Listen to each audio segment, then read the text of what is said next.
more friendly to a nanny state than I am. I'm more of a self-reliance guy.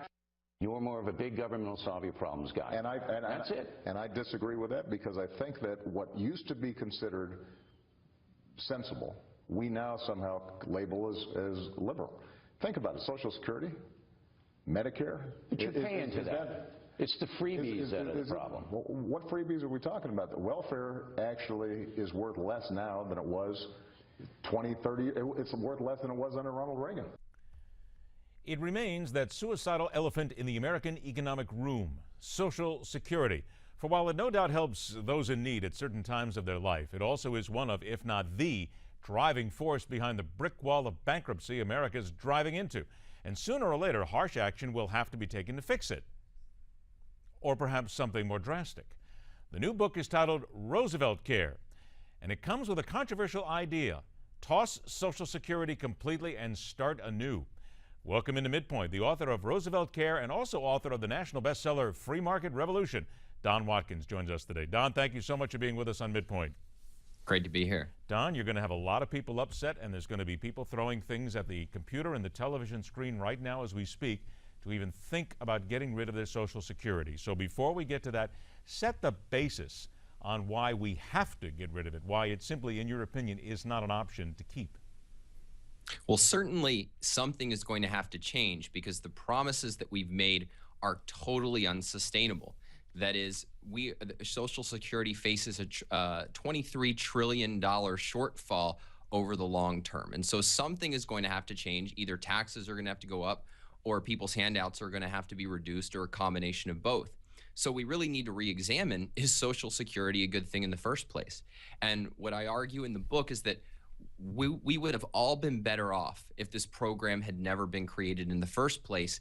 And so the issue should be, how do we unwind it such that the people who are currently getting the handouts aren't completely left without anything, and yet young people who are already faced with their greatest tax burden is Social Security tax, that they are not thrown under the bus as we move into years ahead, where that tax is going to rise from what it is today at 12.4% to close to a fifth of a person's income. Now, a lot of the discussion here comes around of the phrase expanding the welfare state. Here's Barack Obama talking about the welfare position and answering that exact item of expanding the welfare state.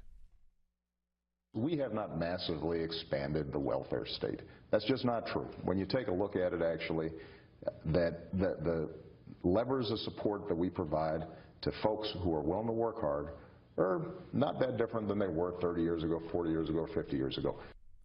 Now, Don, here's a graphic that we're going to show the audience here, which talks about U.S. welfare spending. And in essence, the president seems to have a point, because for welfare spending alone in 2007, it was a little bit over $15 billion, $15.4 billion in 2011, up 17.9, 2013, 16, but now in 2014 it's down to $12.5 billion. So there are those who would speak to you and your point and say, wait a minute, we seem to be bringing things down here. We don't have to kill Social Security. We can actually do this as we continue to bring the welfare spending down. Answer that, if you will. Well, first of all, that doesn't include Social Security, Medicare, or the so-called entitlement programs, which is part of the whole package. But you have to ask, what is the essence of these programs? And the essence of these programs is that you take money from people who have earned it and you give it to people who don't. The government is taking control of our lives and deciding how we use our money, whether we use it for retirement, whether we use it for other people's retirement. And I say that in a free country, what you earn is yours to do with which you choose. And so whether or not it's more expensive today than it was 20 years ago or 30 years ago, what I'm arguing is that these programs are completely immoral, not simply that they're too expensive. Are they immoral because people are not paying attention to their own needs or to their own money, and they're basically asking somebody else to do it for them? Does that make it immoral? No, what makes it immoral is the fact that we are sacrificing those who are responsible and do take care of their lives for the sake of those who don't. Now, let's be clear. Most people who receive a Social Security check or a Medicare check are responsible people, and those are exactly the people who would have been better off if during the course of their lives they had been able to been free to use that money to plan for their lives, and including their retirement as they see fit.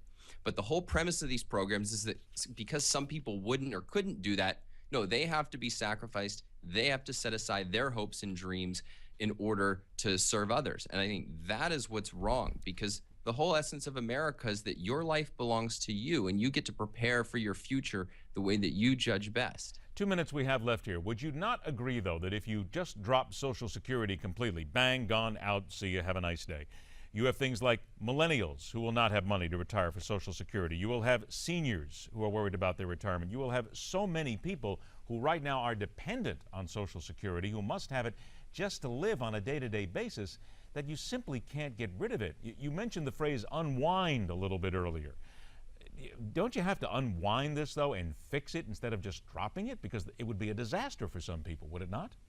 No, you have to unwind it over time, but the goal is to eliminate it. Because, look, the whole premise of Social Security is that instead of you being able to plan for your retirement, the government is going to take charge of that for you.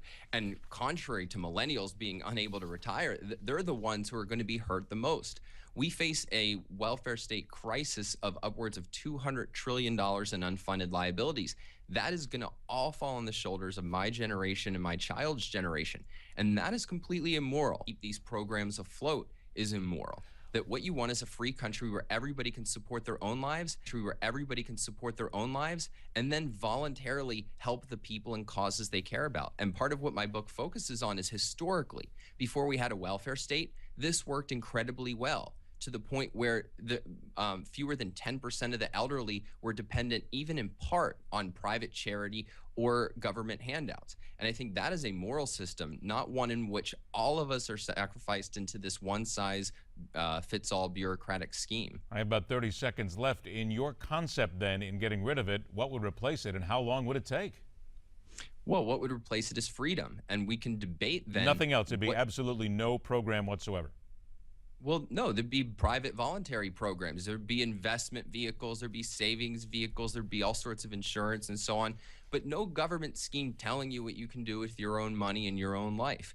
And like I said, that is the American system before the welfare state from 1776 right up to 1935. And I think it is one that is both moral and leads to prosperity, because far from leading to prosperity, Social Security has made us all worse off for an abundance of reasons. But just take one, which is, how in the world are you going to save for retirement when more than a tenth of your income is handed to the elderly during 30, 40 years of your working life? Okay, we're going to have to stop it there. We're all out of time. Don, you've given us a lot to think about. The book, again, is Rooseveltcare. Don Watkins, thank you very much for joining us. The book will start a lot of conversations. We'll have more right here on MidPoint.